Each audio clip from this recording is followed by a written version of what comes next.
સદગત આત્મા ધર્મેન્દ્ર બાબુ ભારતી, જો કે સાધુ કોઈ મળતો ન હોય, પણ આ સાધુમાં કહેવાય છે દેવ થઈ ગયા. સ્વાગત કરું છું. શીલવંત સાધુને વારે વારે નમીએ, જેના બદલે નહીં વર્તમાન રહે. એક તો ગોસ્વામીનું કુલ, શિવ સંપ્રદાય અને એમાંય સાધુ ચરિત્ર, એટલે કહેવાનું મન થાય કે નિર્મળ જળના ઝરણા જેવા સંત હૃદયને વંદન, સત્ય ધર્મનો માર્ગ બતાવી તોડે ભવના બંધન.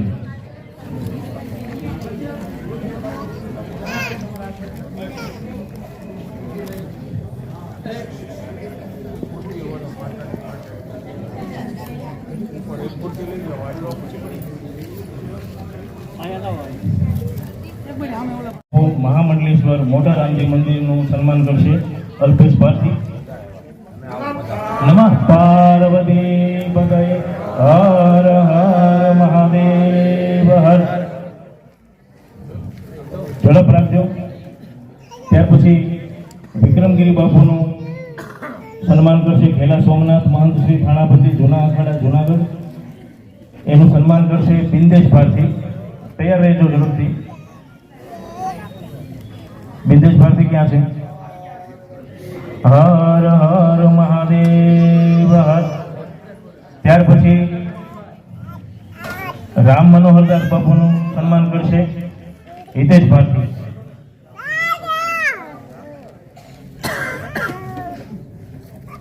ગિરિરાજ બાપુનું સન્માન કરશે અલ્પેશ ભારતી.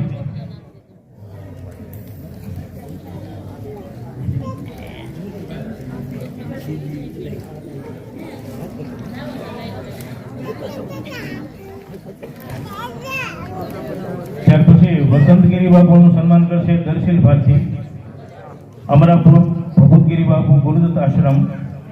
હવે જે મારે કહેવાનું થાય છે કે ઉપર સ્ટેજ ઉપર બધું નીકળી જાઓ, બધા નીકળી જાઓ. હવે જે આપણે હરિ પરિવારના પ્રતિનિધિ રૂપે જે કાંઈ વ્યક્તિને આપણે અહીંયા ઘોષિત કરશું એમનું સન્માન, એ અંતર્ગત હું તમને જે કહેવા માંગુ છું કે હરિબાપા આપ સૌ બધા જાણો છો, એક ભજનાનંદી મહાપુરુષ, ભક્તિ માર્ગના માધ્યમથી સમગ્ર જગતને જેણે રસપાન કરાયું ભક્તિ માર્ગનું, ધર્મેન્દ્ર ભારતીજી જે હતા એ જ્યાં સુધી બાપાનું શરીર હયાત હતું ત્યાં સુધી બાપાના પડછાયા સ્વરૂપે આ ધર્મેન્દ્ર ભારતીજી રહ્યા. અને તમામ હરિપરિવારના સભ્યશ્રીઓ, પછી નાગપુર હોય, જસદણ હોય, અમદાવાદ હોય, રાજકોટ હોય, મોરબી હોય કે અમરેલી હોય, તમામ જે હરિભક્તો, અમારા દીપકભાઈ શાસ્ત્રીજી પણ ખૂબ પરિચિત છે, સૌ સંતો પણ પરિચિત છે ધર્મેન્દ્ર ભારતીજીથી.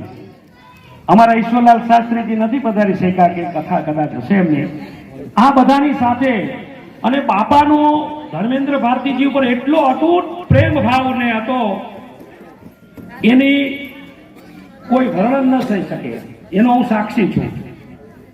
અને લગભગ બુધવારે એમણે દેહ છોડ્યો. આગલા બુધવારે ધર્મેન્દ્ર ભારતીજી સોમનાથ આવ્યા. અમે બેને કીધું કે તમે આવ્યા છો, તમારા શરીરની અંદર થોડી તકલીફ છે, ભગવાનને એક લોટો ચડાવી દો, શરીરે રોગ ભય ક્લેશ પીડા પરિહારાર્થે. સાથે પૂજા કરી. મેં એને ભોજનનું કીધું. મને કે બાપુ તબિયતના હિસાબે હું બહુ ઓછું જમું છું, સાંજે જમીશ. એમના ભત્રીજા સાથે હતા, એ ત્યાંથી વિદાય લે અને બીજા જ બુધવારે એમણે દેહ છોડી દીધો. એટલે ભગવાન ઘેલા સોમનાથ દાદા બાપાને ખૂબ ઈષ્ટદેવ સમાન હતા. એમ ધર્મેન્દ્ર ભારતીજીની પ્રાર્થના ભગવાને એમને પોતાના સ્વરૂપમાં સમાવી લીધા. એવા ધર્મેન્દ્ર ભારતીજી નું આજે આપણે જે શક્તિ પૂજન ભંડારાનો આ દિવ્ય પ્રસંગ છે, ત્યારે આ પરિવાર, ધર્મેન્દ્ર ભારતીજીનો પરિવાર, હરિરામ બાપાના પરિવારના આમ તો ઘણા બધા સભ્યો હાજર છે, હું નામ લેવું તો સાંજ પડે, પણ એમના પ્રતિનિધિ, હરિપરિવારના પ્રતિનિધિ તરીકે કોનું નામ છે? બાપાના ભત્રીજા દિલીપભાઈ કાલે પણ સોમનાથ આવેલા, પૂજા કરી, આજે પણ બધા સંતોનું સન્માન કર્યું, બધાને ભેટ પૂજા દીધી. તો દિલીપભાઈ અહીં ખાસ પધાર્યા છે. તો આ પરિવાર વતી સંતો પણ બધા આ હરિપરિવારને ખૂબ આશીર્વાદ આપે છે કે આ સનાતન ધર્મની રક્ષા માટે, હિન્દુ ધર્મના રક્ષણ માટે આપણે બધાએ સાથે સહિયારો પ્રયત્ન કરીને સનાતન ધર્મની રક્ષા થાય, ગૌ રક્ષા થાય, રાષ્ટ્ર રક્ષા થાય, એના માટેના પ્રયત્નોમાં ધર્મેન્દ્ર ભારતીજીનું યોગદાન હતું.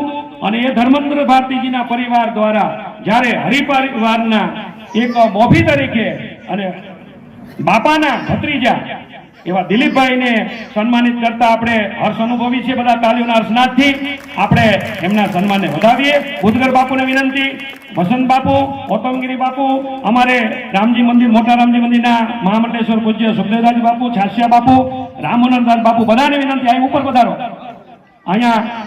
અને આજે ભંડારાનું આયોજનમાં જે હરિહર એ આ જલારામ મંદિર હરિપરિવાર દ્વારા એમણે આ ઉપાડેલ ખર્ચો છે એને પણ આપણે ખૂબ વધાવીએ. આ ઉપર આવો.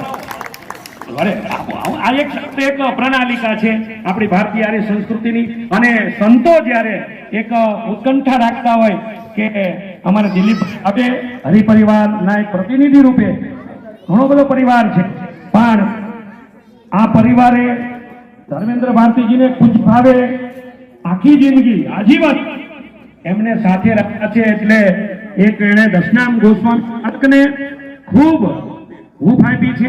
અને બાપાએ તો એના પોતાના અંગત પ્રતિનિધિ રૂપ એવા ધર્મેન્દ્ર ભારતીજીને સ્વીકાર્યા. આપણે સૌ તાલીઓના અર્થનાથી આ સન્માનને વધાવીએ. બોલે ગિરનારી મહારાજ કી, સનાતન ધર્મ કી, સદગુરુ ભગવાન કી, જગતગુરુ શંકરાચાર્ય ભગવાન કી. ઓમ નમઃ પાર્વતી પતये.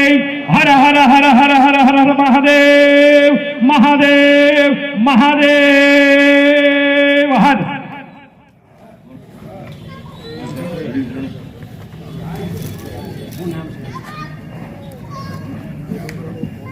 સોમનાથમાં જ્યારે આખો શ્રાવણ મહિનો ત્યારે જીતુભાઈ ગોળવાળા મને લઈને આવતા અને એનું સાનિધ્ય જો ધર્મેન્દ્ર ભારતી બાપુ આ નામ શું કરે છે? નામ સમોવડ કોઈ નહીં, જપ તપ તીર્થ જોગ, નામે પાતક છૂટે ને નામે નાશે રોગ. તુલસીદાસજી રામ ઉપાસક ખરા, પણ કીધું કલી કેવલ નામ આધારા, સુમિરત સુમિરત ઉતરહી નર પારા. તો મહાન પુરુષનું સાનિધ્ય જ્યારે મળે તો એ પછી કાંઈ કરે કે ન કરે. નારાયણ જીનકે હૃદય સો કશું કર્મ કરે ના કરે, નાવ મિલી ઓ જલ અંદર, સો પછી બાહુ સે નીર તરે ના તરે.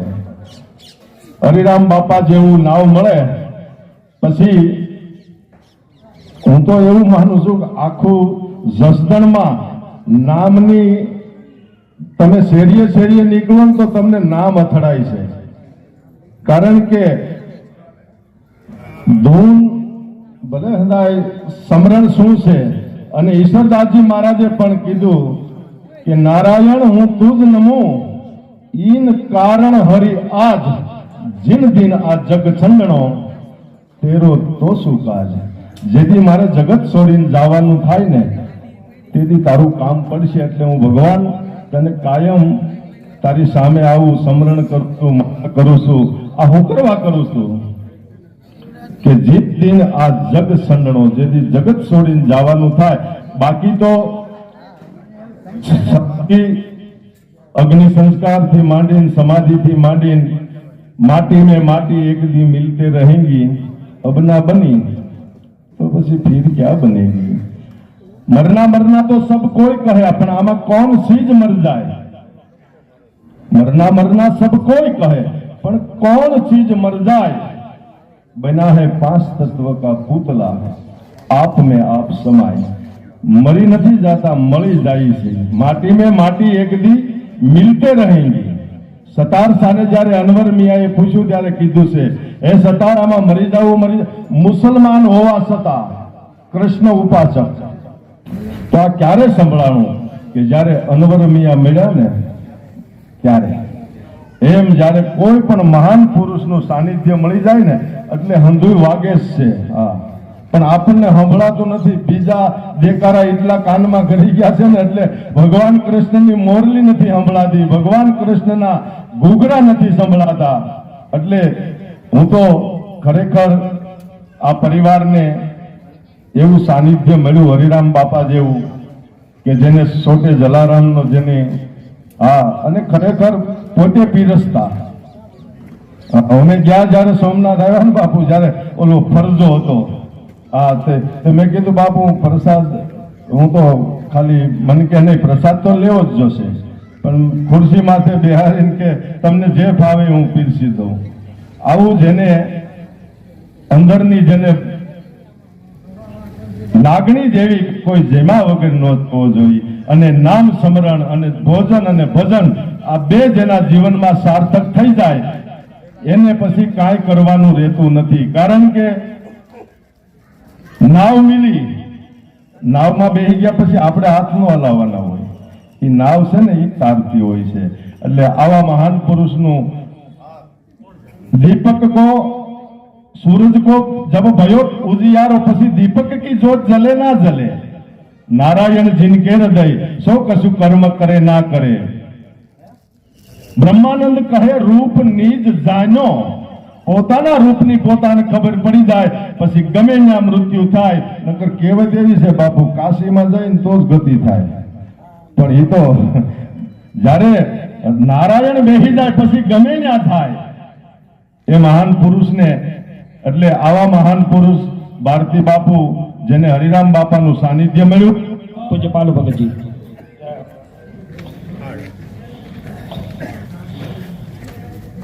हनुमान जी महाराज की, सनातन धर्म की. परम पूज्य संतो, परम पूज्य माताजीओ, सौ वंदनीय आत्माओं, मारा पेला पूर्वकालीन જે બોલ્યા એ બધાને હૃદયથી નમસ્કાર કરીને થોડીક મિનિટો બોલી રહ્યો છું, કારણ કે સમય એને સાચવે, એને સમય સાચવે. જે સમય નથી સાચવતો એને પછી સમય નથી સાચવતો. બે બાબતોમાં એક અર્થમાં કોઈનો હાલ એમ નથી, અને નથી હાલતું એ સારું પણ છે. ગોઠવણ ઈશ્વરની છે. એક કરેલું કર્મ ભોગવવું પડે અને એક દિવસ જતા રહેવું પડે, મરણ આવે ત્યારે. એમાં કોઈની હાલના હાલ એમ નથી. જે કોઈ મહાપુરુષો એ બધાનો આત્મા મને ને તમને જોઈ રહ્યો છે અને અંતરિક્ષમાંથી મને ને તમને આશીર્વાદ આપી રહ્યો છે. આત્માની ત્રણ ભૂમિકા, ભવ્ય, અભવ્ય અને જાતિ ભવ્ય. હવે ભવ્ય આત્મા એટલે કે પતિવ્રતા સ્ત્રી જેવો છે. એ પતિની સેવા કરી શકે, પતિનો સાનિધ્ય માણી શકે અને એને સંતાન પ્રાપ્તિ થઈ શકે. એટલે કે ભવ્ય આત્મા પરમાત્મા રૂપી પતિની સેવા કરી શકે, એનું સાનિધ્ય માણી શકે અને મોક્ષ રૂપી સંતાન એને ત્યાં જન્મે. અભવ્ય આત્મા એ વાંઢણી સ્ત્રી જેવો છે. પતિની સેવા કરી શકે, સાનિધ્ય માણી શકે, પણ વંચે દોષને કારણે એને સંતાન પ્રાપ્તિ ન થાય. એમ અભવ્ય આત્મા જેને શ્રદ્ધા અને વિશ્વાસ નથી એને ત્યાં મોક્ષ રૂપી દીકરો ન જન્મે. અને જાતિ ભવ્ય આત્મા બ્રહ્મચારી કન્યા જેવો છે. એને સંતાનની જરૂર નથી. તો કે રાજા જેમ જેલમાં આટો મારે અને જેલીઓનો ભલો કરે, એમ મને ને તમને બંધનમાં છોડાવવા માટે જાતિ ભવ્ય આત્મા હરિબાબા જેવા, ધર્મેશ બાપા જેવા એ બધા પધારે છે મારો ને તમારો છુટકારો કરવા માટે. जन जन सूरन होता है रन होतन, जन जन रन रन सूरन होता है जन जन होतन भक्तवर नर हरदास कते दिया सर्वन होई एक सर. दरेक સરોવરમાં હંસ નથી હોતા, દરેક નાગના માથામાં મણી નથી થતું, દરેકને પતિવ્રતા સ્ત્રી નથી હોતા. માટે नैनवत करे हूं पे संतना दिखावे है तो अंत ही बनाना, झूठी नहीं दिखाना ना. देह बल दियो है पे दम बल दियो ना, तो रोगी ही बनाना मुझे भोग भोगवाना ना. बुद्धि तो प्रदानी है पे तब तो सार जानी ना, तो मुठ ही कराना ना. करुणा निधान कहत पालू मोह में फसाना है तो मानवी बनाना ना। आंखो वाળો કરે પણ જો સંત દર્શન ન કરાવે તો મને આંધળો કરજે પણ બીજું કઈ ન બતાવતો। શરીરમાં બળ આપે અને ઇન્દ્રિયોનું દમન કરવાની જો શક્તિ ના આપે તો એના કરતા મને રોગી બનતો જે ક્યાંય ભોગ ભોગવાતો નહીં। બુદ્ધિ આપી હોય અને જો તત્વસાર જાણી શકે એ જો કોઈનો ભલો ન કરી શકે તો મૂઢ રાખજે। અને છેલ્લે ઊંડે ઊંડે પૂજ્ય હરિબાબા ક્યારેક કહેતા કે માણસ બનાવે तो मने तारा सिवाय बीजे क्या आसक्त न करतो मोह में फसाना है तो मानवी बनाना ना।